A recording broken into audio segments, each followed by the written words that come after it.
black people, we know Liberia is our home. The Declaration of Independence was signed in 1847. 11 nations of people, we are known as First Republic, the Lone Star shining evermore. The flag of Liberia is flying all the time. Show your allegiance, show your loyalty to this nation, Liberia. If my people who are over money, we humble themselves and seek my face, I will rise and heal their nation. Liberia will rise again. Nations will come to your rising. I prophesy. Kingdom will come to your life. Together, let's give your peace. Cause in unity we will build our nation. Arise, Liberia, arise. Arise and take your place. Whatever the local.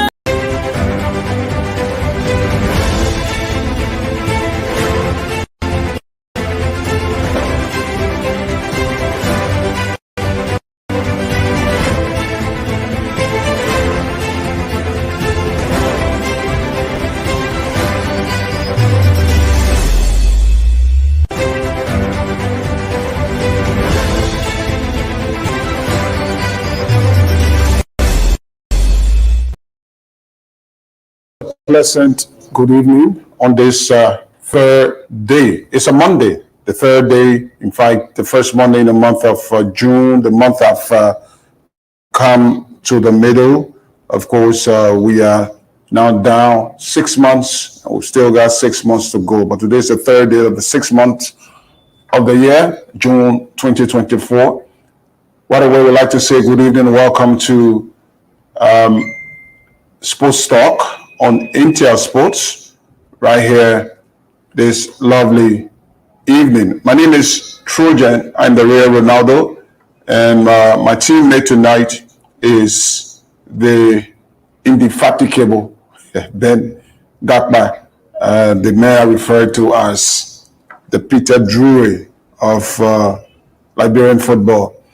I want to say sorry to our other teammates. We are a team, and if one person is down, it means all of us are in a way affected. So we want to say speedy recovery to Christopher Walker, who's under the weather. So the entire team here, Chris, is wishing you a very speedy recovery so that you can come back to doing what you love right here on Sports Talk. Well, tonight, coming up on the show, we got a couple of stops to make. We will be, of course, making a stop in South Africa, Joburg, where the senior national team is currently preparing to take on the Namibian national team in World Cup qualifiers. We shall be speaking with the media man on the team, and hopefully the coach might join him. But as we speak, they're in a bit of meeting, but maybe at a time, Mario Marinica may join us, but we shall be speaking with Anthony Kwekwe all the way from South Africa there to tell us about preparation so far, the mood of the team and all of that. But before we speak to him, we'll bring you, of course, feeds when the team arrived in Joburg. You will see it right here on this program. And then we will also be making a stop there at the under-17 camp to speak with the media officer there, this time, Sam Pontiac Jido, who will be telling us about the level of preparations ahead of the crunch match against the under-17 side of Nigeria. Liberia eliminated Senegal and we've got just 2 more games. One want to say a step away from qualifying to our first World Cup final in any category. And of course, eliminating Nigeria will do that for us. So what should we expect on the day? What's the level of preparations? What are the girls going through? Pontiac Sam Jedo will be here to tell us more. Then we will be in conversation with the Minister of Youth and Sports, Minister Councillor Cole Bangalu. He's going to come on tonight to tell us about government's own efforts at ensuring that the senior national team, they just returned victorious under 20 female team, the under 17 team, and as well as other youth teams that are currently preparing for major competitions, and that will include the under 17 male team and the under 20 male team as well. So government's own efforts at ensuring that all of these teams participate in various international competitions. He will be here to tell us more on that, as well as, you know, this thing has been in news about the coaches and the salaries issue. The minister will address that here as well on Sports Talk tonight on Intel Sports.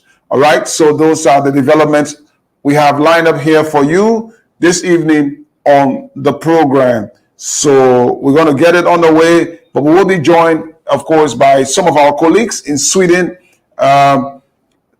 We are Ephraim, Elias DJ Sporting, will join us as we go through some bit of analysis on our chances with Namibia before going to Morocco to play Sao Tome and Principe in also World Cup qualifiers. So it's a double dose of football for Liberia. First in South Africa, where we're playing Namibia, and then we go to Morocco, where we'll be playing Sao Tome and Principe. So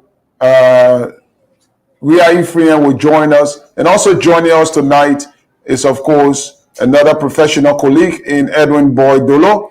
Dolo will also join us on the program tonight as we go through a bit of analysis on both the senior national team and the under 17 team, talking about their chances in the various games that they will be playing. So we'll take a very short break. When we come back, of course, we get the show on the road right here. Stay with us.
So there you heard it. Trojan has given you the lineup. We go straight into it. It's my understanding that most of our colleagues are already coming on. Evelyn Bordeaux is available.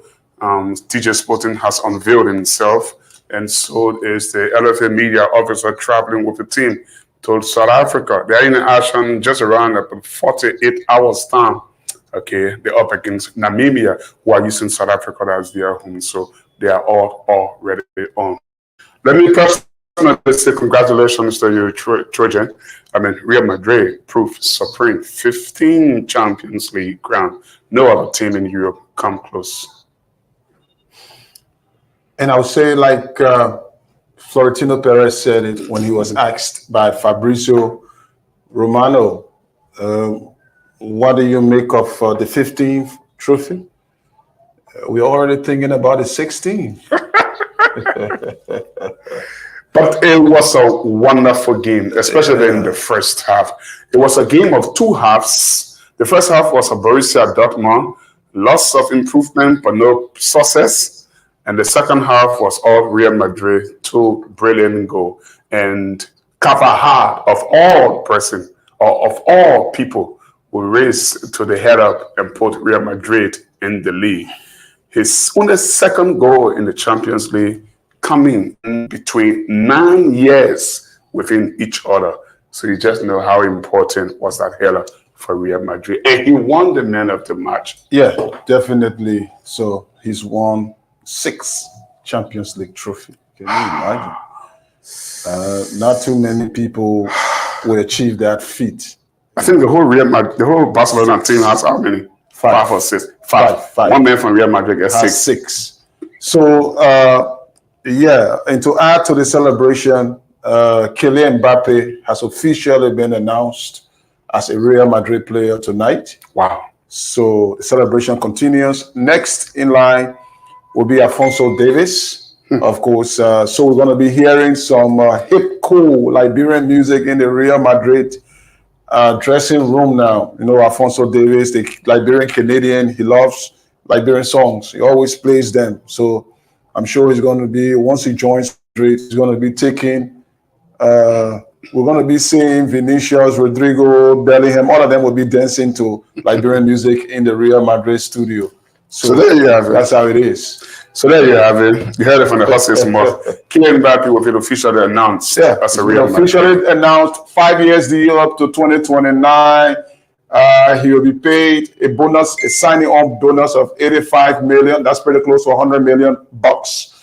Of course, he comes on a free transfer though, and so he's joining the likes of Vinicius Junior, Rodrigo Gos, Bellingham, Joselu Brahim Diaz, Ada Gula, and of course the veteran Luka Modric to bring terror to other teams. Well, I mean, if you gave him the whole day, you could talk Real Madrid and talk football without even looking for any water. So, but don't forget, this is Intel Sports. Welcome all our viewers around the world. This is the best platform you can find yourself on the Monday evening while you're driving home from work or school, or you're already at home trying to make sure the kids, you know, put all the latest tools together, get ready, probably watching television and so forth. You're looking on your phone and watching the platform. So, like I said, Lone Star take on Namibia just around about 48 hours time, a few days after they are in the north of Africa, Morocco specifically, to play Sao Tome and Principe. We know that Anthony Quickwood is traveling with the team. We also know that Evelyn Bordeaux or Punch FM is available tonight. And we also know that our other colleague, DJ Sporting, has made himself available. But first, though, let's confirm that the team has reached in South Africa safely with this video.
So no doubt the team safely reached in South Africa.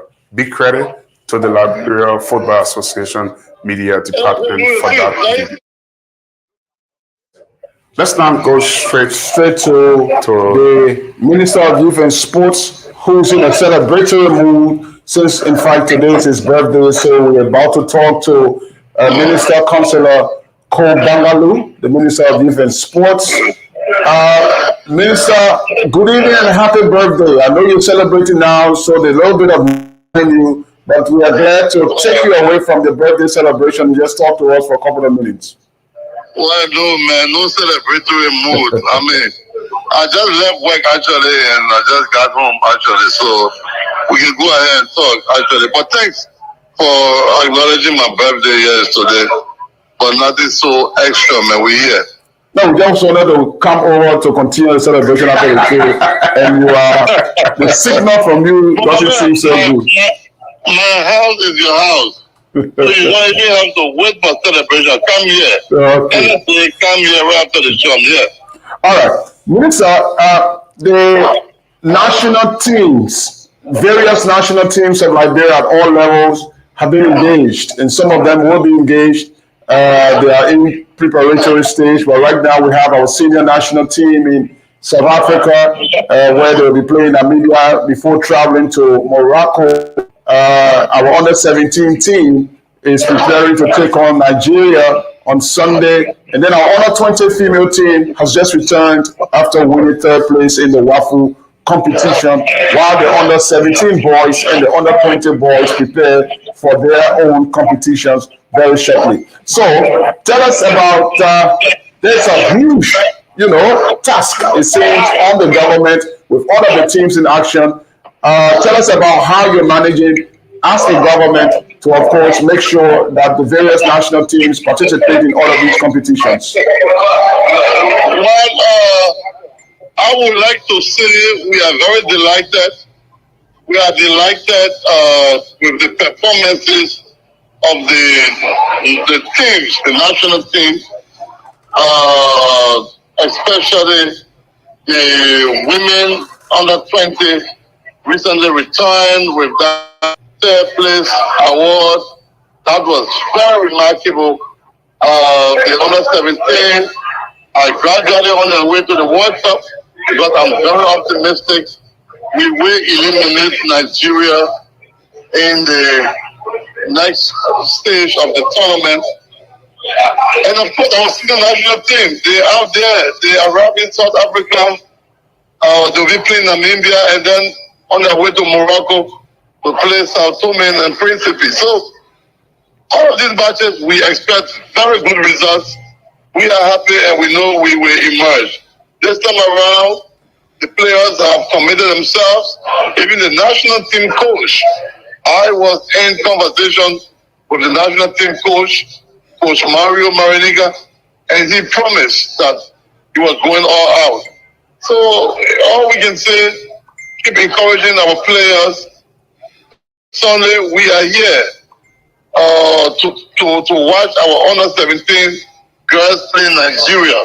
And please, all of you, all Liberians, come out. Let's defeat Nigeria quickly. The girls can really play, and I'm optimistic. They defeated Senegal, and they can also do it against Nigeria. Now, Minister, there has been this issue, which is an age-old issue relative to finances when it comes to the national team and having it on time.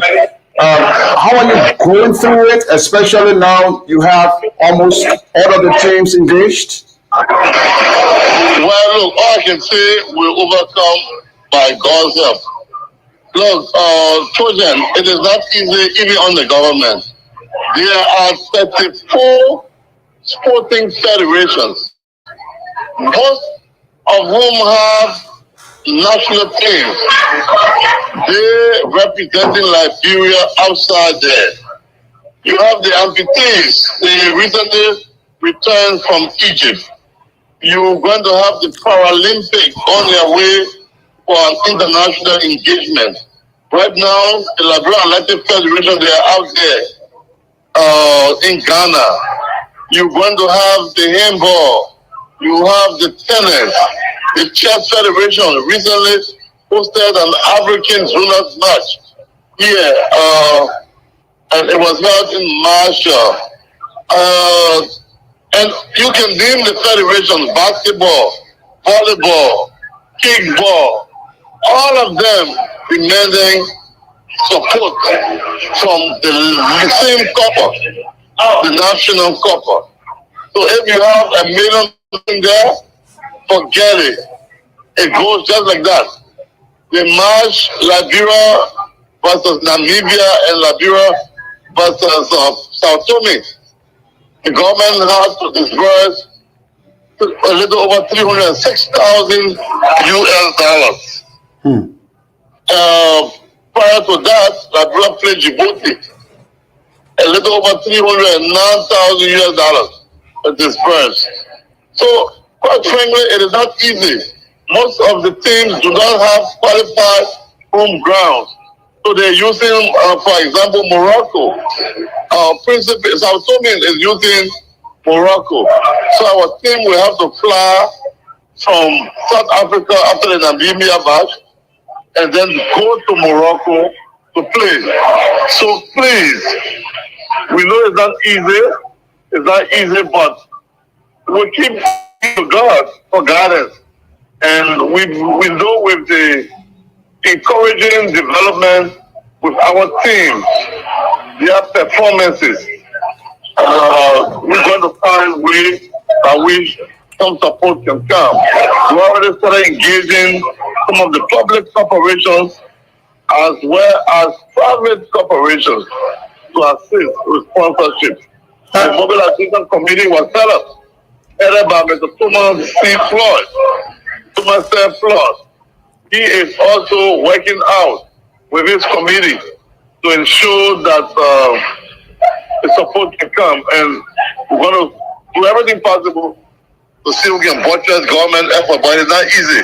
The constraint is just too much on the comfort of the government. Now, two questions, Mr. Minister. The first is, with the way things are going, National Birdie you talked about, do you wish probably to see the team go further? Because if the teams go further, the more expensive it becomes, and you have to find the money. So is it your wish that, of course, we do well in these competitions? Then you have to find the money.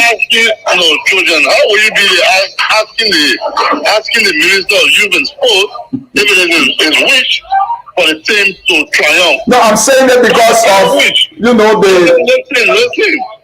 The issue of no money or the constraint on government is something that is a fight.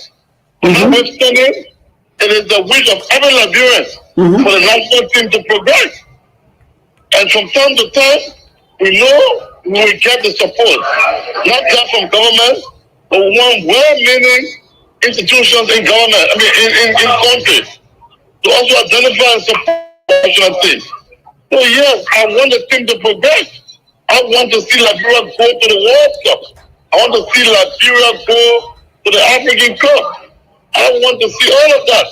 So please, it will be too much a push to this government administration for we to see Liberia national team flying the colors. Look, we've been doing very well since this administration took over. For example, at the All-African Games recently in Accra, Ghana, do you know that Liberia produced the second fastest woman in Africa? You followed it, you had it here. Yes, a Liberian female boxer, Grace Family, also emerged and got a bronze medal in the boxing competition. And so, Trojan, we can assure you that we want Liberia to triumph and support these young folks who are flying the red, white, and blue very high. Now, Minister, some of those I've spoken to on the Lone Star Mobilization team are saying that they are not out and running about publicly with the Lone Star Mobilization Committee because they've not gotten any communication whatsoever from the president for them to start? Well, there's a communication that came from the president through the Minister of State appointing a committee, and that communication was turned over to the chairman of the committee, Mr. Ottoman Floyd. So yes, indeed, a communication was sent directly from the office of the president setting up the committee for the entire listing attached. So yes, there was a committee. A communication. Ben has one or two questions for you. The big coach, happy birthday again. Let's go straight to A, coach. Thanks so much. Okay. Thanks so much, my classmate. Okay. So what I want to know is how was the payment of the national team coaches done?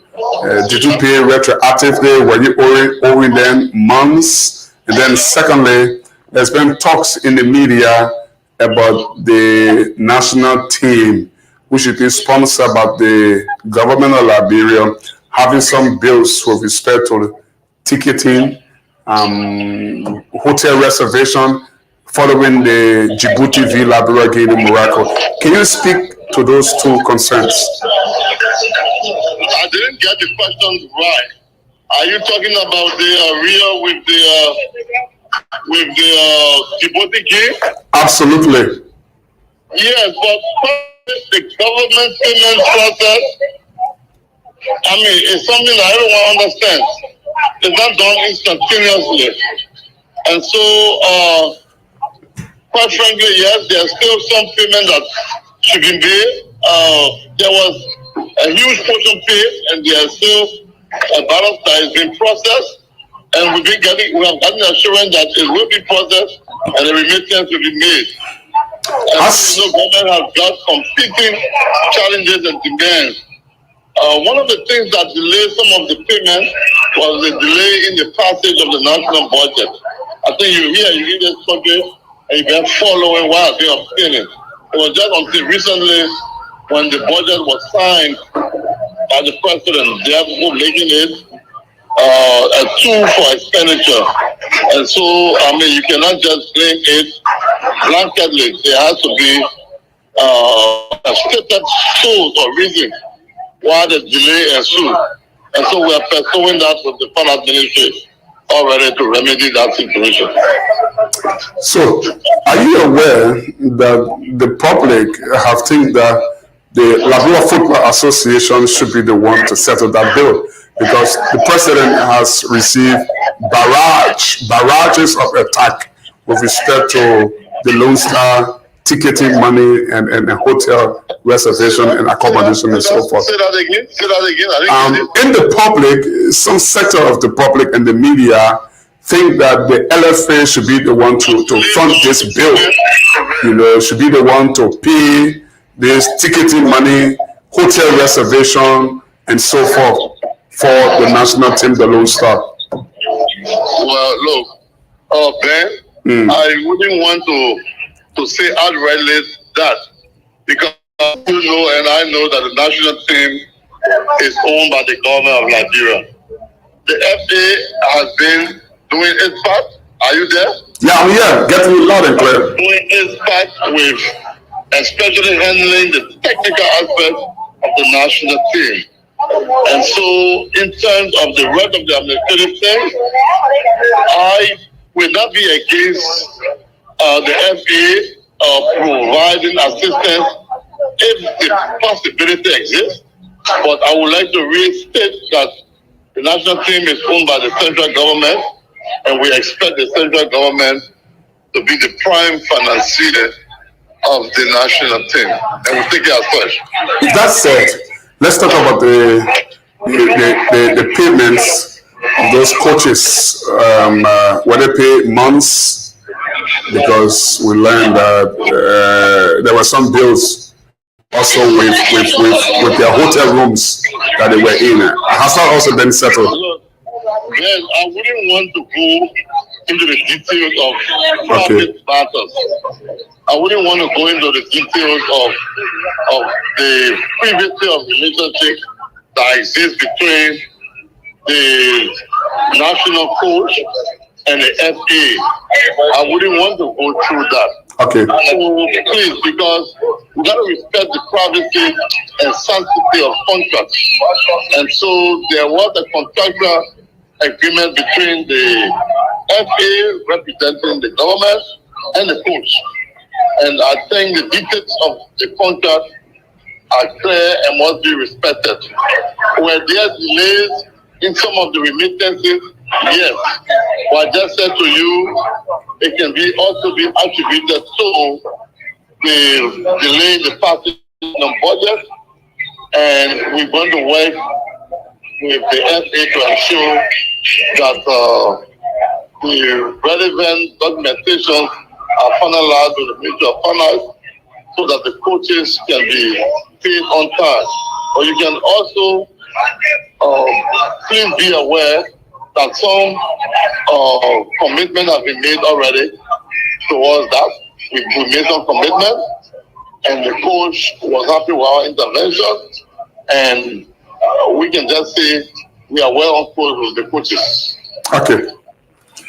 Let's say, thanks ever so much, except you want to add anything to close up on the interview. But I think we've had a lot.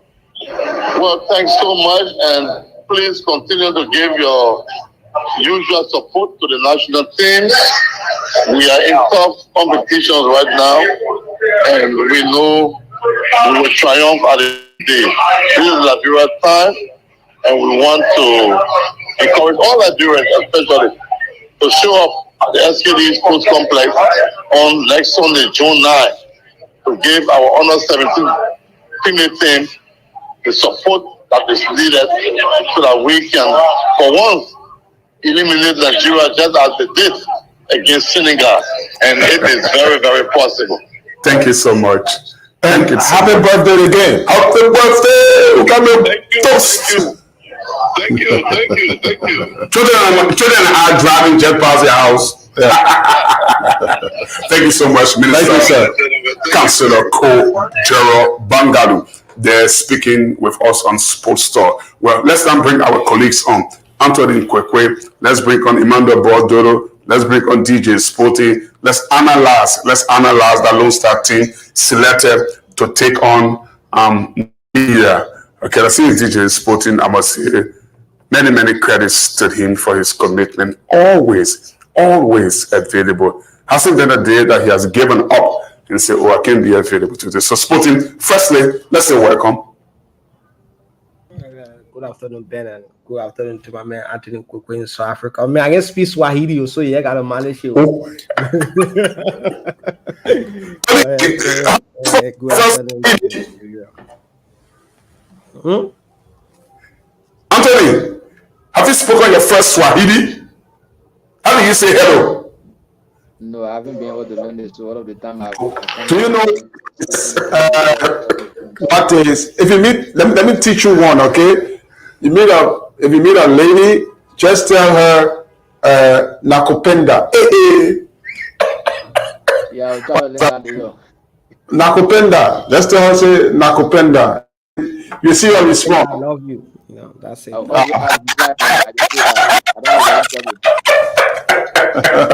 But anyway, Tony, welcome live from South Africa. Which part of South Africa are you joining us from? Well, good evening, Ben. Good evening to Trojan and Edwin Dodo. We are Ethan Harris and the rest of the folks, the viewers out there viewing us on Intersports. At the moment, we are in Johannesburg, South Africa, and this is the second time of recent that the team is coming or is basing in this particular city to honor these matches in international competitions. The last time we were here for the doubleheader against, for the first leg against South Africa, it was in the same Johannesburg that the team was. So we arrived here early yesterday morning at about 1:30 a.m. after a long journey from Monrovia to Abidjan, where the team had to sleep in Abidjan. And then the next morning, in the afternoon hours, the team took off from Abidjan to come to Johannesburg, about 8 hours flight. So it was a long journey. So the players needed more rest upon arrival. So after lunch this afternoon, the players took another rest, and then before moving on to the training ground to do their first training session here in Johannesburg. So just concluded their team's meeting as it is normally done since Mario Manica took over as well as other coaches. Where before you go for the afternoon training session or the evening training session, the team has a meeting where they discuss some of those drills that they will be going through during the training sessions, and also having a video session as well, showing some of those videos relative to the opponents, how they play, how they attack, and how we should go about to attack them or maybe defend against them. So they completed all of that before moving on to the evening section. So at the moment, we, with the exception of Peter Wilson, other foreign-based players, some of whom were with the squad in Monrovia, are also here, and Mo Sangari and Mark Paba were the two other foreign-based players who arrived earlier before the rest of the team who arrived here in South Africa. So Peter Wilson, perhaps he has already arrived because the administrative manager Sebastian Collins went to the airport to pick him up. So I expect that by now he should be here or maybe later tonight. Okay, before Trojan comes in, let's just say Edwin Bordolo or Punch FM. I hope he doesn't punch anyone yet. Welcome, Edwin. Thank you. Thank you so much, Ben. Let me say, are you getting me? Are you getting me? Yeah, I'm getting you.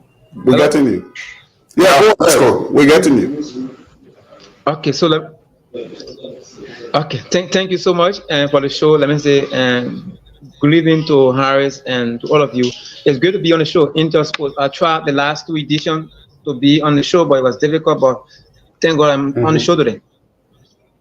Okay, so guys, we have Tony Kwekwe all the way from South Africa. We are, of course, Edwin. You guys, we are the panelists tonight, all of us. So throw all the questions at Kwekwe. Yeah, so Kwekwe gets all of the questions yet until he leaves. Then we can do the analysis. So if you guys have any questions for him, you can ask him. Yeah, just a little bit of question for Kwekwe. Yes, I think I would like to ask Kwekwe whether. Yeah, go ahead. Go ahead, Harris. I think. Yeah, Harris is waiting for you, Edwin. Yeah, Edwin, go ahead. Let me rethink. Okay, I didn't know. Okay, so I want to ask whether the physiotherapists and I think the video assistant coach, have they joined the team now, because we did not see them a recent here in Monrovia at most of the training section? Well, yes, they were with the team in Monrovia. Torin, did you get a question? Sessions. He got the question. He's going. Sessions were going on. And only the physical trainer traveled after the game against Djibouti. So when the team started training in Monrovia, he returned. But for the assistant coach was the video analyst. He has been here along with the other assistant and Mario himself. So 3 coaches have been here. Only the physical trainer after he went back to Malawi and then returned when the team resumed training session. So they have all been here. They were all in Monrovia when the team started training sections before moving here to South Africa. So we have all of the coaches on ground.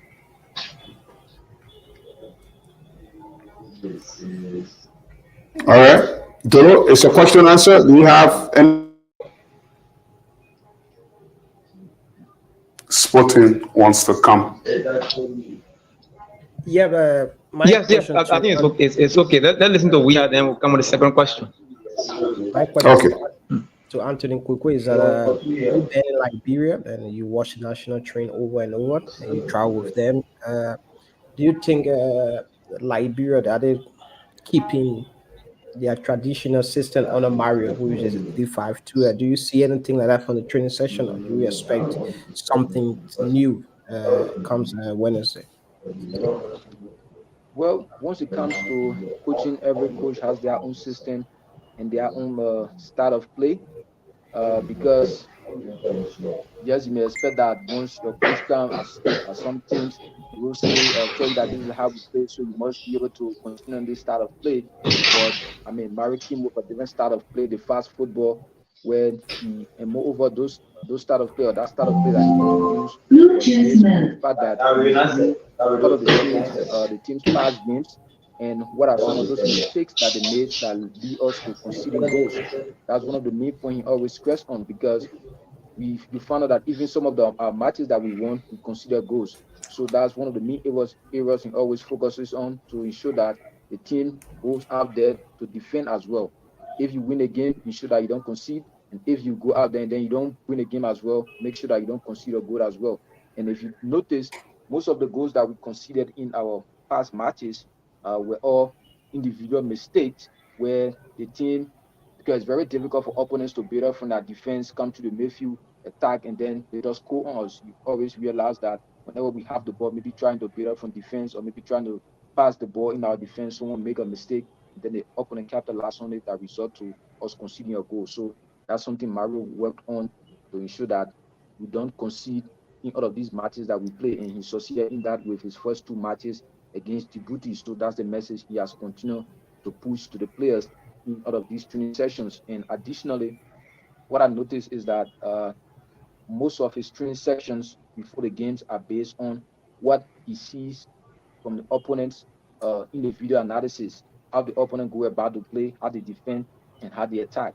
So it's not just you keeping a particular formation every time you go into every game, because the possibility is that if you use to this formation and that formation, the opponent could use it to capitalize on you, could concede more. So he always go into these games, do research on the opponents weeks ahead or months ahead to ensure that he gets to know how exactly these teams attack, how they defend. So in the training sections, like the team always go through is to have those video sessions displaying all of those attacking transition, defensive transition to the players and telling them that this is how our next opponent play, this is how they attack. So when we are playing them, we should ensure that we don't play here, we don't do this, or when they have the ball, we have to make sure that we spread up or maybe we go compact. So it's always based on the next opponent. How they play is how you go about to play against them. So it's not just a set formation or start of play that I think he has that every time you go into a game, he go with that same formation. So he realized that, or I realized that in the Djibouti game, that's a team that is very weak when it comes to handling drop balls. So that's why in the first game, his first 2 matches, we saw the players kept playing long balls. At each time they play the ball long, someone has it. A player from Liberia is always there to handle the second ball, and that's how we were able to capitalize on and we scored the 2 goals away in Morocco. So his focus is always on how the opponents play so that he can be able to build on their weaknesses, and then also some of our weaknesses as well during training sessions, because we from the media department have also been pressurized that all of these training sessions, we must be able to videotape them so that we show the players what are some of those mistakes they made during the training sessions, because not everything you will be able to see during the session. Even if you see it, if you're telling the player that he made this mistake, if there's no video to show that for he himself to see it, I mean, he's not going to know exactly sometimes what you're talking about.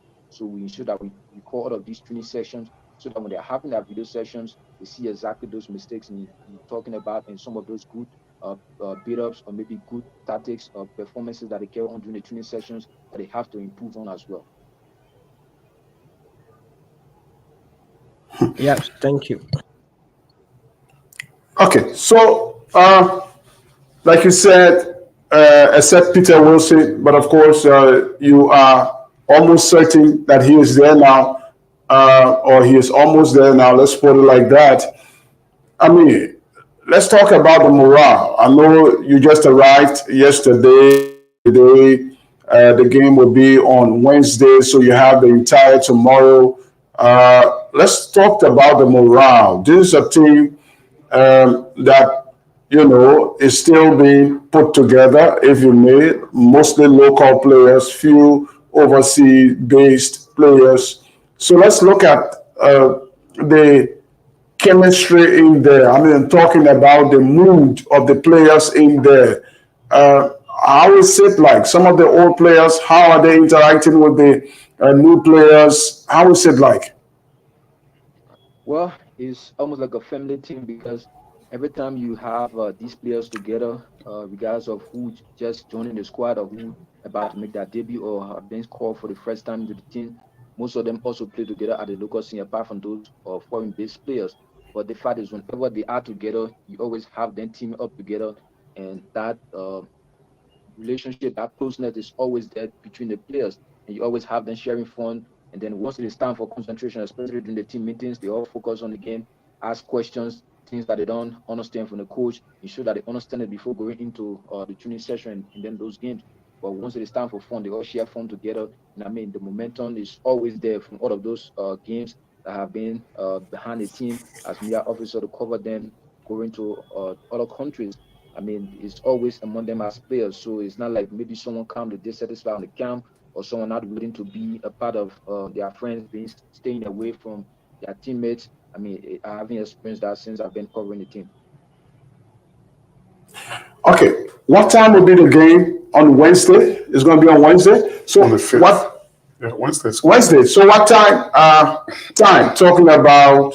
Is it going to be in the afternoon, our time, in the evening, on that side since it's midweek? It's gonna start 6 p.m. here in South Africa, which is gonna be 4 p.m. In Liberia. So it's gonna be the 3 hours here, 4 p.m. afternoon hours in Monrovia. So probably I'd like to just make a public, request, if you may, that of course by the time we are here for the show, it will be about the game will be over, right? Yeah, it's at 4 p.m. our time. Then maybe we can have time to just talk whatever it is after the game. But guys, if you still have anything for Kokwe, I'd like for you to remind our listeners what sort of game, our viewers, what sort of games are we to expect? Because I think that's going to be a very, very tough game. Namibia lost already at home. That was against the group leader, Tunisia, who've got maximum 6 points from a possible. So Tunisia winning 1-0 there, it tells us that that is a very difficult ground to travel. What actually is the mission of the team in the game Namibia v Liberia? Be very honest with us.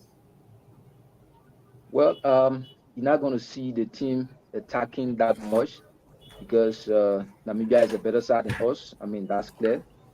And like the coach always do or does is to ensure that he go exactly by what he sees within the video and then how the players should go about. So the best thing he always emphasizes on is for us not to concede, because if you can win a game, it's better you get the 1 point from the draw, and in getting that 1 point, you don't concede a goal.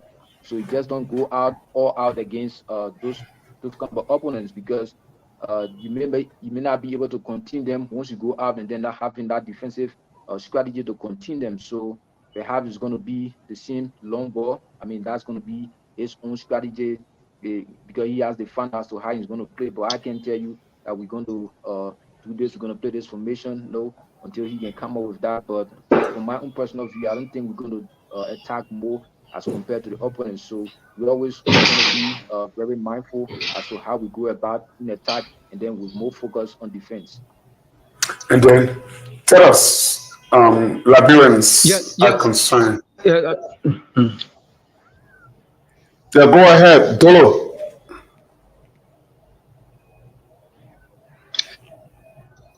Yes, I think Ben, I want to for Tony to make this clear, because we saw Noah Cannon conceding yet red card in the last match against Equatorial Guinea. He's part of the squad, and many people are confused. Why is he part of the squad?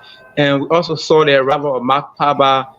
Are we going to see into the full squad, looking at the way Chauncey Freeman performed the last 2 matches in the World Cup qualifiers? Well, as for the red card, Noah Cannon will be unavailable for the first match against Namibia, but you have 2 matches that are just very close though, so you just can't keep him out and then wait for the second game before you can call him. So all along he has to be training with the squad as well, so that the second game, if he will be included within the starting lineup or perhaps in the squad, then the fact is he has been training with the team all along instead of just waiting until after the first game before you can call him up. And moreover, according of Mark Papa, he was also part of the coach squad for the game against Djibouti. Unfortunately, he didn't come due to some reasons.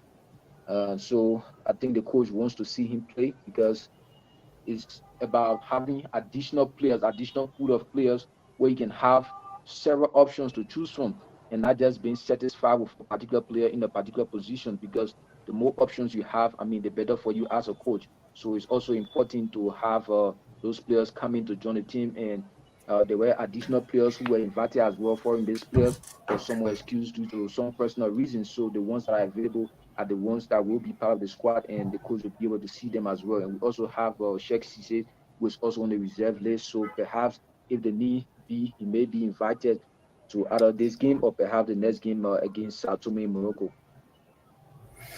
Okay, Tony, three players I want us to talk about. Lawrence Kome, Mark Yala, and that young kid from Mate Infosa you call Nelson Laomi. Not much of his football quality is known except his performances from the county meet, Nelson Laomi. But Lawrence Kuman, we know what he has done or what he did for Pinsville, winning the NICO championship, and Mark Yala. Those three, by our standard, it raises concern why the coach will call those three players in the team, especially Nelson. What do you think those three players can offer on a night? I want you to firstly start with Mark Yala, and then we end with Nelson. Well, the inclusion of all of those players in the squad is based on the assessment carried on by the coach in his own purview as to what he thinks they're capable of doing and what he saw them doing. Because as you may recall, when the league was on, he always used to take tour at rural facilities, match venues to watch some of these games, second division, first division. So it was also based on that he included those players within the squad and also the national county sports meet as well. And then after that invitation to train with the squad, you must be able to perform on the team. That's in performance that the coach saw when you were playing for your team in the national league or the county league. And during the training sessions, that's a whole different place because there is something that other things the coach expects from you. And also, once he gives you instruction, you must be able to implement those instructions and not just based on the stats that he got from the league that automatically make you to be fully qualified to be part of the final squad. For Nelson, yes, he's one of those. Magyala, he's been one of those good crackers in the Labyrinth League, playing for Moscow FC, now FC Calon. So the coach saw what exactly he can do on his team, and the coach thought it was to invite him. And during the training sessions, the coach has his own reason for which he was selected into the final squad. And I think the goal scoring department or the striking department is somewhere that we need to do more work because we create a whole lot of chances at times, but the finishing touches or the finishing remains the major problem on the team. So the coach thought it was to bring additional options in that department to assess them and see exactly what they can do to be able to fit within the squad. So that's why he introduced Magyala and Nelson Lamy as well. He performed exceptionally well in the national county sports meet, along with other players as well who were invited to the training. And after the training session, he made it to the final squad. So it's based on the coach's own assessment. So not much I can say about that because as an individual, I have my own point of view as to how the player perform, but the coach, he knows exactly what he wants from the players, how he wants them to play, and how they fit within his style of play. So that's why he brought them on board because the main place, or the major place that he makes his final conclusion from is from those training sessions that are held weekly back in Monrovia because, yes, he sees them playing on their club team level, but if you come under him as a player and then he provides those instructions, you must be able to go by those instructions. And if you don't fit within his style of play or those instructions that he provides, it becomes difficult. That's why you see sometimes other players are dropped. It's not that others are not able to perform, they didn't perform the expectation, but they have their own skills of measuring the performances of the players. So at the end of the day, they will have to select the best out of 2 or 3 in a particular position. So that's why they do come up with their final selection. But on the other end, it's also good to give these players the opportunity. Like former coach Peter Butler said, you will not know the break and fly until you allow it to fly. So once you give them the options to perform at that level, who knows, they could make a break from there and then become players that will get the opportunity to go on the international scene as well. So it's all about giving young players the opportunity. Others will say, yes, you have to start from certain level, but there are some of them who don't fall within that age range. So now you can start from under 20, and then you can't say that because the person didn't pass to U17 and U20, so they can never play for the national team. So it's all based on the coaching observation from those players. Not anyone from the Football Association coming out to say you must invite Nelson Laume, Magiala, and Ezra as a player. I mean, that's one thing the FA just can't do. We always give these coaches the opportunity to go about to select their own player. Even if someone recommend that this kid is good, I would like you to take a look at him. I mean, after taking a look at him as a coach, it's up to you to decide whether he's good enough for your squad and fit within your system. Okay. Ben? Well, thank you so much. I haven't heard from Sporting for some time. We talked about the squad the other day. I know you basically said that the coach wants or should be using these games to get prepared because realistically, we may not have a chance of progressing to the next round of the competition. How important you think these games can be for the coach if he wants a long-term future with the national team? First thing, I just hope the men now carry out a call. What bother you say? Passenger. Passenger, ordinary passenger on the bus. That's a British. What's that called? A jargon. Ordinary passenger. You don't offer anything. Yeah. But anyway, I think Mario, he need to look at Namibia and the next game to build a team for the Nations Cup. If you look at Liberia, I don't think the government of Liberia and NFA taking the World Cup qualification as a top priority. I think the closest and the more realistic agenda would be the Nations Cup.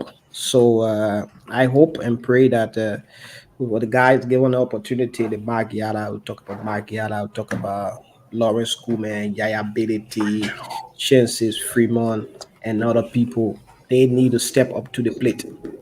Because for me, I think Chances Fremont, great player, good energy, but if the coach open the door for more creative players, it will be difficult for Chances Fremont. Something you need to look at. I heard you guys talking about it. If you really want to stay a longer time in this national team, he needs to add some level of creativity to his game. Because if you look at the right side, Mark Papa is there offensively excellent.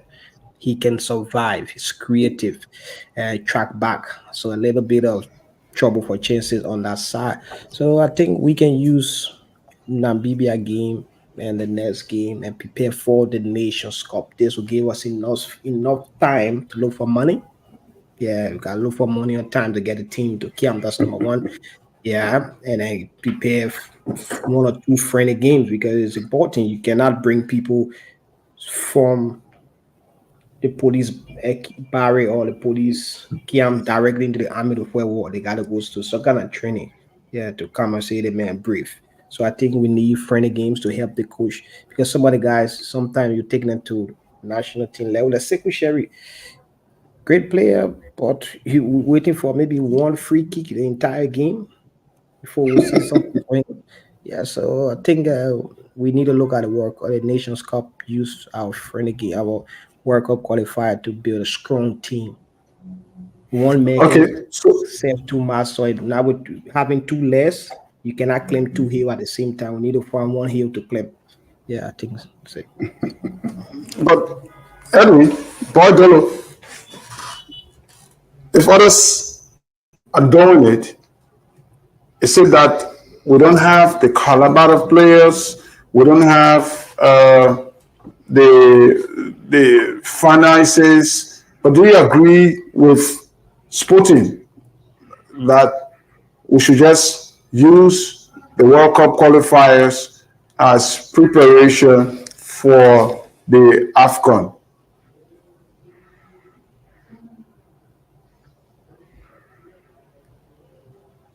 I think Edwin always has problem. Yes, I think Trojan, we normally say, yeah. Hello, are you not getting me clear? We're getting you. Go ahead. So Trojan, yes, I think, yes, what we need to do.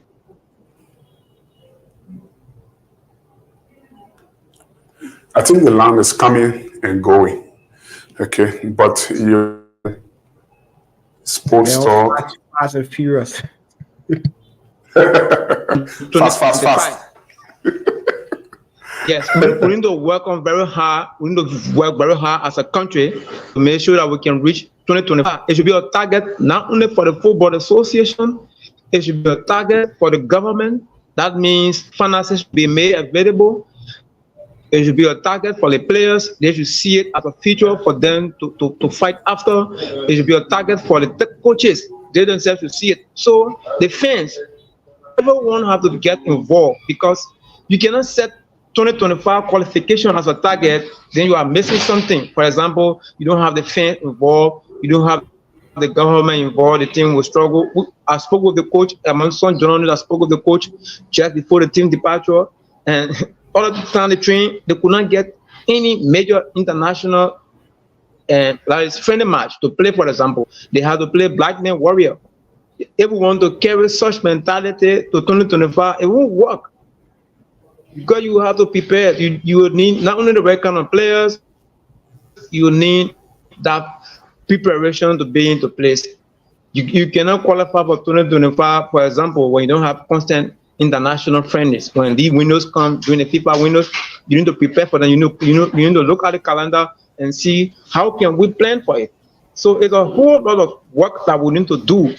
It's not only this World Cup qualifier that we set as a target. It is a key part of it, but there are other things that come with it. If we want to qualify, we have to be serious with all of those things. But I think, like we said, that all of you have said, this and these qualifiers are very important for the coach, for the players, and for everyone on the squad. Because if you want to remain a squad, you have to work hard. The coach came back after the 2 legs against Djibouti. We saw some players being left out of the squad. Facero Logan, for example, is down there. We didn't see Elroy Lennon being caught, or even the coach has said you got a poor player you want to work with. But it all brought down to the kind of work that you would do as a player. Yes, not only to the coach, the fans, everyone have to be impressed with you. So it's a difficult task, and we can only keep and hold it very tight and see the plan. Let it be a clear plan that the fans can see it themselves, that the coaches can see it, that the public can see it, that the government can support it, that the Football Association can stand with it. So 2025 is still too far, but we need a clear agenda for it, if indeed it is a target for us to qualify to the Nation Cup in 2025. Now, we will be talking about the under 17 girls eventually, but this team, Mario has played 2 games so far.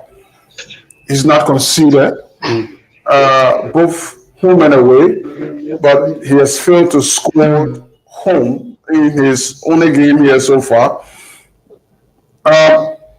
This team, like Koko was saying, do you guys believe that Mario going against Namibia will not go out? He will sort of maybe just defend more perhaps and depend on the spring attack or counter-attacking system. How do you think Mario is going to play? Because here we are talking about using the games, Namibia, Sao Tome, Principe, talking about the World Cup qualifiers as warm-up for the AFCON. So how is he going to approach this particular match? Defensively, offensively, or the mixture of both?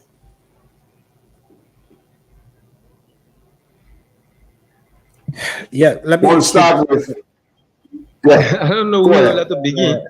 So, Jordan, I think.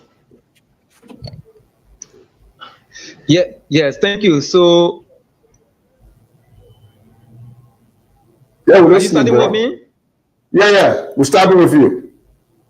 Hello? Yeah, we're starting with you. Okay, so like I said, and the coach, many people were very happy when the team settled to a 0-0 draw against Djibouti at the SKD here in Monrovia.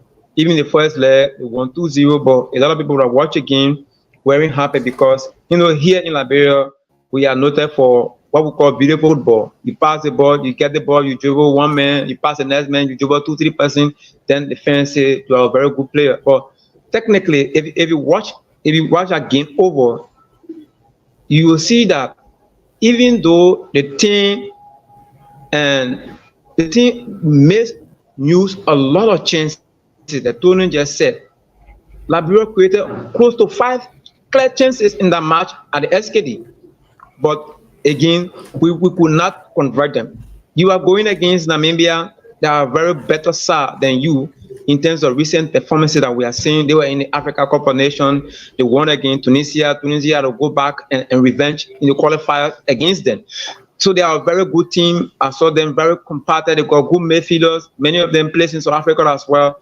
So we have to be defensive against them and pray that our strikers, when opportunities come, should be very clinical. And I like what the coach did by adding Magyala to the team.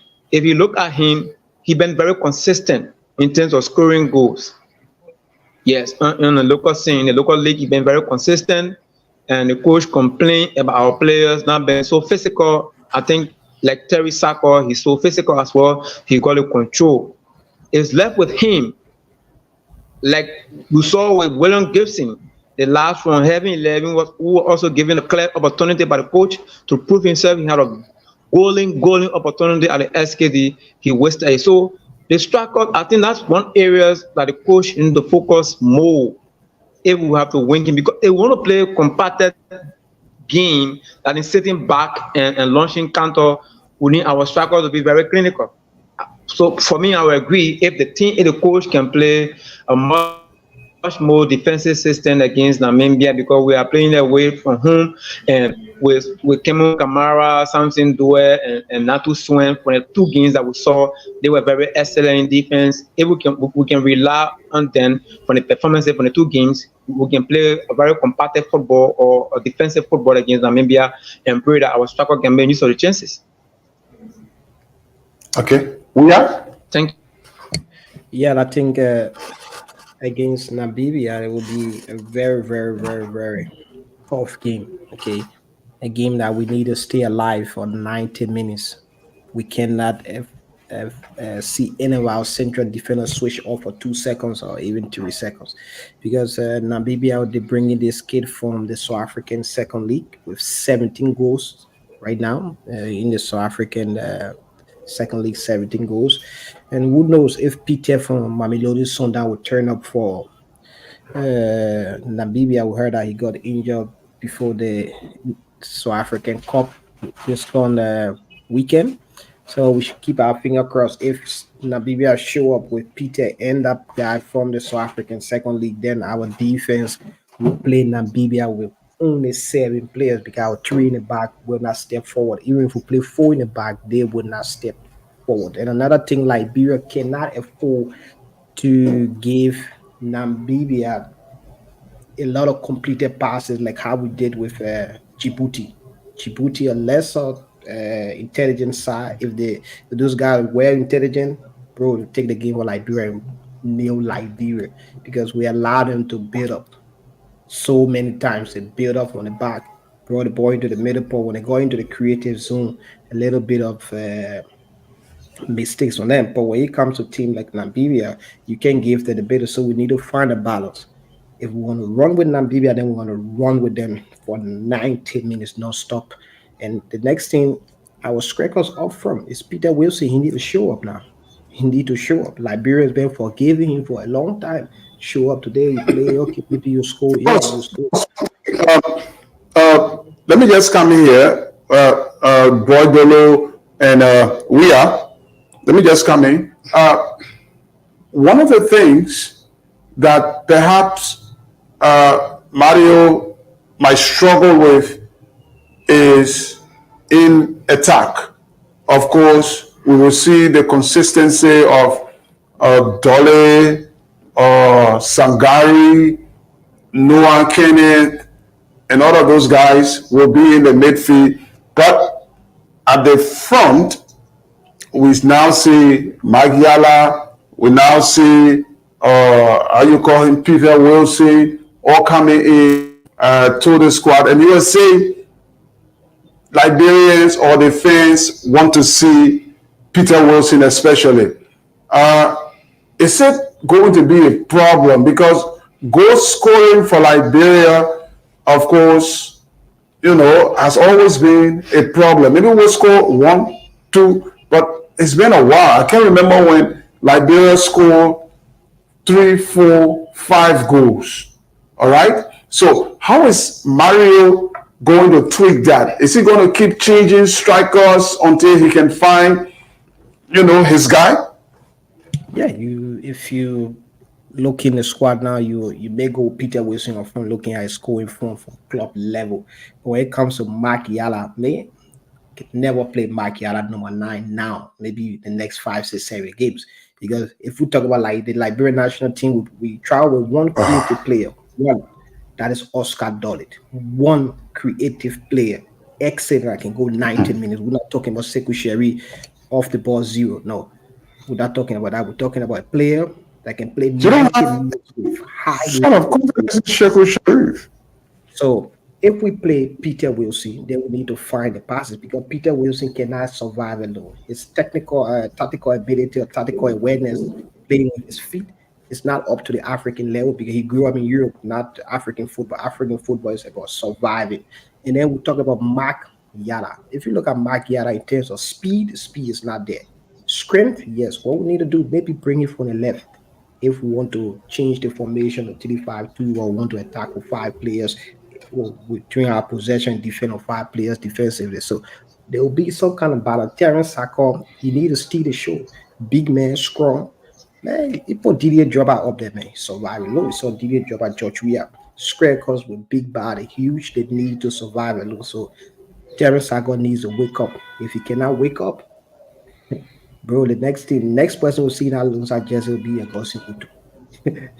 Don't take it with fun because all the people they were all what I would feel what they would do, they go for O2 because O2 crying. Yeah, because people crying for a need a coach one game, so gonna change one day, right? But I think we need to be careful in that game and we need to find a way to take control of the game. That's what we want to do. Take control. You allow Namibia to play. If you watch the game with high quarter Lesotho. Tunisia. No, recently they played Lesotho, I think Saturday. Oh. Yeah, Namibia they played friendly game. Dodo Mena completed 18 passes. One of that possession, 18 passes, 18. So we need to be careful. So I think big game, but we just wish for the best. My grandma say keep your finger crossed, but don't cross it too tight before you hit. So All right, we're pretty valuable. Let's come back to Tony. Sim Jado will talk to us very briefly before he makes his way to the U17 camp. Tony, what sort of game we are hoping to see on Wednesday with respect to the attendance? Because Namibia are playing away from home too, using South Africa as their home. Have we analyzed to know that they've got lots of people who will cross over the border to turn up in the stadium, or we might just, like any other game we've been playing in that kind of form, try to play in an empty stadium? Well, supporters are going to be there, but I don't think they're going to be that much. A few people may be able to cross over from Namibia, and moreover, the Orlando Stadium is right in Soweto, so you have residents of that area who may want to turn up to the stadium to watch the game. And even though it's not South Africa playing, but you definitely going to have people from the Soweto area crossing over, coming over to the stadium to watch the game. So it's not going to be that bad as compared to like we're playing in South Africa. So it's literally going to be an empty stadium. Okay. Let's talk to one of our colleagues from the LFN Media Department, Sam Pontia Jado. He's been covering women football of recent, and he's been exclusively assigned with the U17 team ahead of their crunch battle with Nigeria, which is just around about 6 days' time. Sam, let's say welcome. Very briefly, tell us how is the preparation with the coach Sekou Tijjani and the kids going?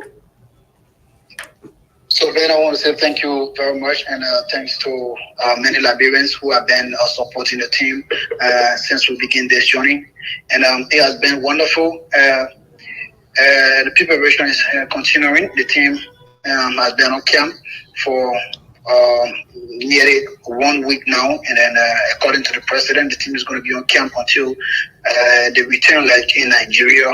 And one of the good things is the stadium is going to be free on Sunday, June 9th, to have the Fee Jam Pack with Liberians coming up to cheer the girls to victory. And many did not believe that the girls could pull the victory over Senegal a couple of weeks ago to qualify to the next stage of this tournament. So again, this has been a splendid performance from the girls after they trashed Senegal 2-0 at the Samba Kayando Sport Complex and advancing on goal aggregate. So I mean, it's a great time for Liberian people to turn up at the Samba Kayando Sport Complex on Sunday, June 9th. It's a free entrance, Ben. I tell you, free entrance. All you need to do is just come with your red, white, and blue T-shirt or whatsoever. Come with your drum, your salsa, and to share the girls to victory. We are just 90 minutes away from the World Cup in Dominican Republic. Okay, I got a few more concerns before I take leave of you. We know Luz Brown is a fantastic kid, and she's putting more time, played more football games. No youth footballer at the level of the female team has had more games than her. I mean, in Senegal, back home, back on the plane, play U20, back on the plane. Has she been given time to rest, to recuperate, and get that energy on Sunday against Nigeria? Exactly, Ben. You know, Sekou Tijjani once plays football, and he played professional football. So when Louis Brown returned into the country, he gave her a day out to have time with her family, and then thereafter they sent the bus for her to pick her direct to the camp. And Louis Brown came to the camp, and she was welcomed by our teammates with a loud hand of applause, and she felt overwhelmed and thanked her friends and thanked the team. And the coach asked her to have some rest or day off. And then the following day, she was also on the training section, but did not participate in any major action. All she did was just to walk around the playing pitch in her slippers. And after in the evening time, and she joined the team, and then something very light for her. And then Louis Brown is up to task as I speak to you right now. Louis is concentrating on this game. All of the players are concentrating on this match. All you see in camp, the players are always having their phones and watching the video clips of Nigeria last game they played against Burkina Faso, where they trashed Burkina Faso 6-0. The players are analyzing all by themselves. And then the coach, Sekou Tijjani, is also doing a fantastic job with the girls. He always plays the game on projector, try to tell them their strengths, their weaknesses, and how they need to attack, how they need to build up, how they need to defend. It's a great time on the camp, having a lot of experience with the girls, and Sekou and the rest of the team are doing great job. Then lastly, before you go, because I know you have to make that trip that is almost 11 miles or so from Bonneville there to Carisburg. Most people believe that Liberia, with their current form, can beat Nigeria, including myself. Because if Liberia win at home against Nigeria, it's not going to be the funniest thing to ever happen in football. But I want to hear from you. The two legs we've got to play in Monrovia and a week after in Nigeria, where do you think the issue of qualification is going to be decided? So, Ben, all I can say to you right now in Liberia, we have the girls, they all we have on the training ground are always hearing them saying on the training ground, do you have your backpack? Do you have your backpack? Do you know what that means?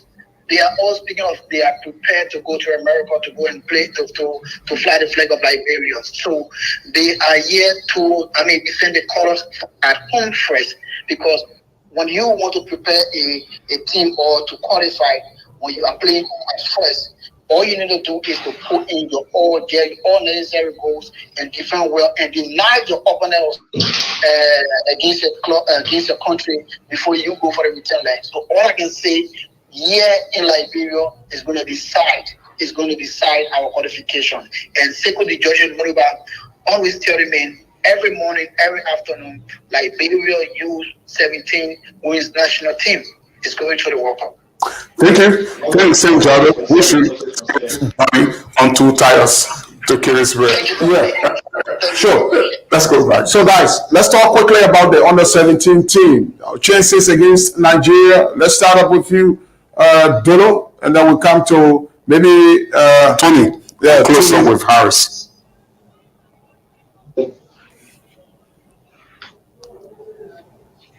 Do they have? Oh, we got internet problem. Yes, thank you. I think that was said the U17. Yes, maybe it's because of my location, and they have the U17 national team headed by Sekou Manima has done extremely well. That is something that we did not expect. Qualification over Senegal was really, really amazing. I was not only impressed about the victory, I was impressed about the composure that we saw in the team, the determination. That was something that has been lacking in Liberian teams for a long time. That determination to go all out and win. We saw that in the U17 team when they play here against Senegal. The error that they made in the away match, they were all corrected in the game here at Nigeria, because we know Nigeria got the quality, they got the physical strength, they got mentality, they got everything ahead of them when it comes to the pairing. Anything that happens for us, it means we have to work over 200 times to match them. So thanks to what Sen has said, that the players are optimistic, they can go all out. Like he said, if we want to qualify, we have to collect a victory here. You need to beat Nigeria to put them under pressure, because if you don't do that, the away match will be very difficult for you. But beating them here puts them under pressure when they go back home, which will also ease the pressure on you to fight back against them. But again, it's difficult. It's an uphill task for us. It will be really, really historic if that's happening. We don't. We all wish for it, but we have to keep dreaming. But Sekou Manima is a team has really, really been doing extremely well. I was really, really impressed when I saw the team play. I think all they need to do is to build up much more on the physical aspect. They need to do more runnings, more shot on targets, as well. A lot of guys to exercise their power more on the ball. That is something that is still lacking. The power on the ball, being able to kick the ball to go a long distance, is something that is still lacking. Their strength level is still not up there yet. They need to work on that as well. I think from that we can make it against Nigeria, but it's a really, really, really difficult task for us. Tony, I mean, you can understand with the senior national team, but you've been having chance, to look at the girls play it as well. Do you think that dream is achievable to start with? Well, it's difficult, and they say that it's going to be a feat. But what I can say is that they did a very great job to eliminate Senegal after losing 3-1 away to Senegal, coming back home. And I remember the coach asking me, Tony, can you kind of help me with the away goals? And I said, yes, if we win 2-0 here at home, we're definitely going to qualify. And say, yes. I mean, he celebrated at that moment because he was confident that, yes, we're going to do it from what we did within the first leg. Those goals were a mistake that we made. So we're definitely going to beat them 2-0. And his team went on to win 2-0 to progress to the fourth round of the World Cup qualifier. But we are going against a tough opponent, that yet to miss any edition of the World Cup at that level. So it's going to be a very tough game. I mean, every year at the U17 level, they have good players who always play to ensure that their team qualify to the World Cup. And yes, the possibility is that we can qualify too, but I mean, it's very difficult for us. And all we can do is to turn out our numbers at the SKD Sports Complex to cheer the guests that even if they lost, they will feel proud that, yes, they were representing their country colors. And we as Liberians came out in our numbers to celebrate them regardless of the result, because that's where the bidding process starts from, and that's where the confidence starts to build. Because as you may be aware, FIFA has been able to change the format of the World Cup.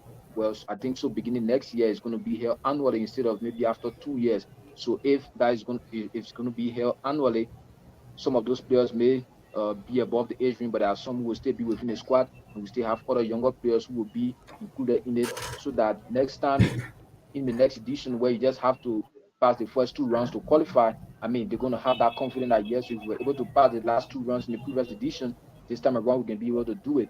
I mean, that's women football. All the girls need is the support, because once we continue to give them that support, who knows? I mean, the World Cup, the African Cup of Nations that we have been struggling to qualify for, it could be to the women's football category that we may qualify for one of those international competitions. So it's not just about the male, but also equally giving the same support to women's football, and the possibility exists that in the long run we could make that difference. As you saw, Mauritania in the under 20 WAFU competition, they just started that team, so they finished at the bottom of the group. But just watch in the next 4, 5 to 6 years, you're going to see Mauritania U20 or women's senior national team competing against Senegal, because they have the needed support and the resources as well to continue those programs from this stage.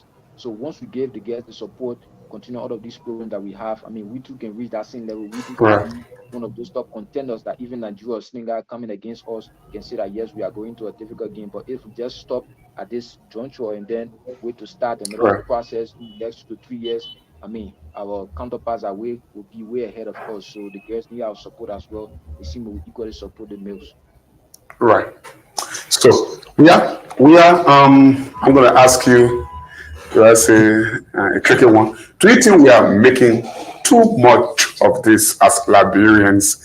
We are overly obsessed with the qualification over Senegal because we're talking about Nigeria. I mean, Nigeria. My man, let me speak Liberian in there. Just say you're in my mind, yeah. Let me tell you, show me one Liberian team that use confidence to qualify. The moment Liberian team feel they can win you, and I did, they can beat them. What I'm trying to say is simple. We need to go into Nigeria game with warrior mentality, stronger than the one we use against Senegal. I heard my man, the media man from the women's team, talking about the children saying, "Oh, that pack out back." That's level of confidence. And when you get in the game, after 20, 30 minutes not working, they start feeling discouraged. That's what happens. So we need to tell them, listen, you want Senegal, but Nigeria is difficult. We need to go there and fight them. SKD, that play, we need to fight them, beat them. Maybe 2 goals. Because if you beat Nigeria 3-2 in Moravia, and Nigeria, in Nigeria, they say, worry can't carry last, eh? Yeah, so that's Nigeria. Careful over there. But in Liberia, we need to beat them and maybe 4-0. If we beat them 4-0, you know, they won't go to Nigeria, will score 1 goal, they need to score 5 goals. Go there, will score 2 goals, they need to score 6 goals. So I think we need to push the confidence away and we need to tell them straight up, listen, we beat Senegal, but Nigeria will be difficult. Like a team, right? Recently, I told my players, the more we win, the league becomes difficult for us. So the more Liberia win, Nigeria will prepare. How you call it? They trainer come and do MRI test on it. MRI test, bone test. You know, the under 17 level, they're doing it for the women team too. I'm not too sure. I'm not. That's Nigeria, you but they'll find a short trainer. I agree with you. Yeah. Let's see what happens. And then to judges, right? Let's talk about judges. Sekou. I bet know the town was small. Sekou brought me football boots when it came from the Gautier Cup many years ago because he wanted me to join that team, MVDC. They gave me that boots and they bring me into that team. So judges from the 90s up to 9, been a small sided game from possession football. He was the first person I heard about possession football many years ago. So I think it is helping him. But one thing he need to add, Edwin said, he need to add power to the game, running, because Liberian kids already run. We saw it against Guinea-Bissau will struggle a little bit, but I think if they go into that game with warrior mentality, they will win. But in Nigeria, it will be difficult. Yeah. Okay, guys, we gotta go. The time has caught up, but let's go around the table. We started with Kokwe. We will begin to end with Kokwe.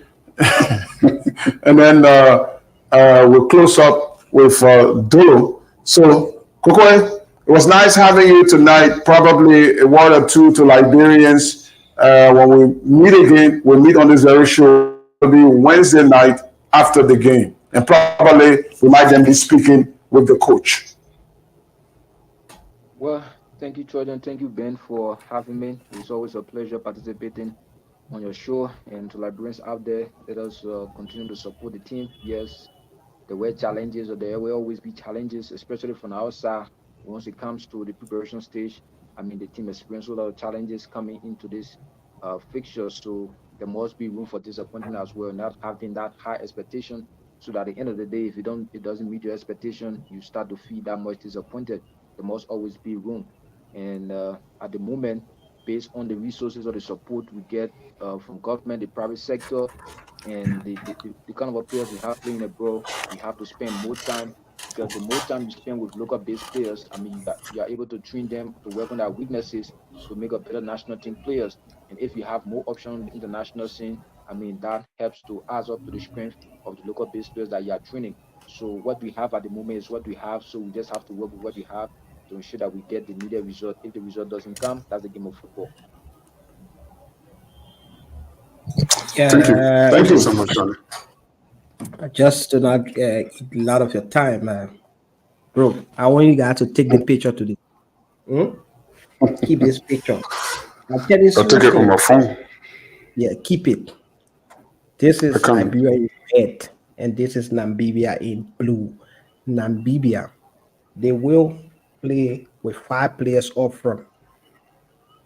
The reason they will play with 5 players up front, they want to counter Liberia, tilting them back to stop our wingers from going, and then they will take this middle, because I know recently I've been writing out of stuff on Facebook about the game. So one guy from Namibia contacted me, and we started discussing this game. Okay, this game. I think he's like a deputy coach in that team. Yeah. So we discussed this. Take this picture.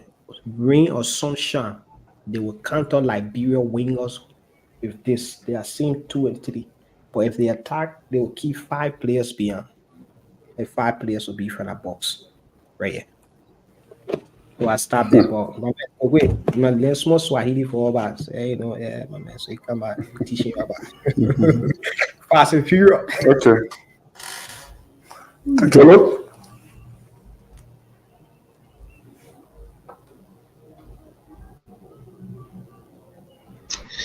Yeah, so Trojan, let me say thanks to all of you. I think it was wonderful. Like we said, we have to be patient with what the coach is trying to employ. The tactics it looks boring from the field of play when you see them play. Sometimes you get angry.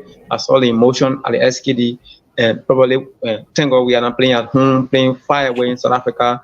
That we have said it's about it all brought down to the mentality, what the players want to see. The opportunities that have been given to them. This is something that they are yearning for.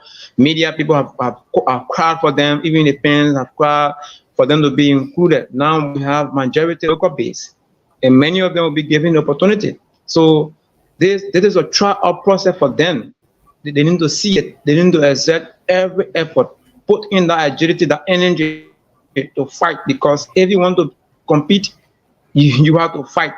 We saw of recent those matches that they have played, not been very, very impressive on collecting the ball and moving forward.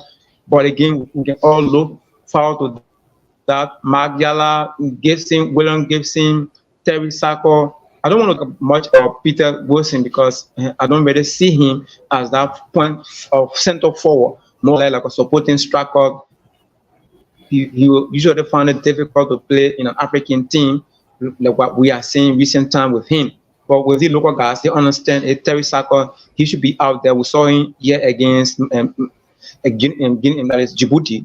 He was not impressive. Now another opportunity has been given to him. Even the same way with the goalkeeping department, Adolai Kulubali and Tommy Songo is back.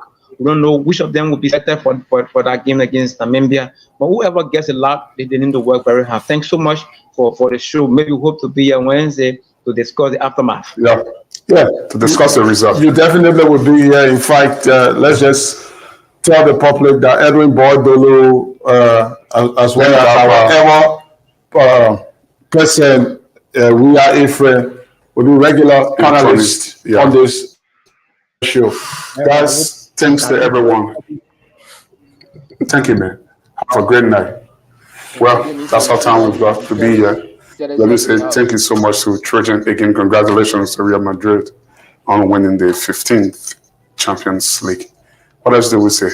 Well, all we can say is good night, and we're looking forward to Wednesday. That's when Liberia will be playing against Namibia, and then we'll come back on the show to discuss it, and also look forward to Sunday when Liberia again will be in action against Nigeria first.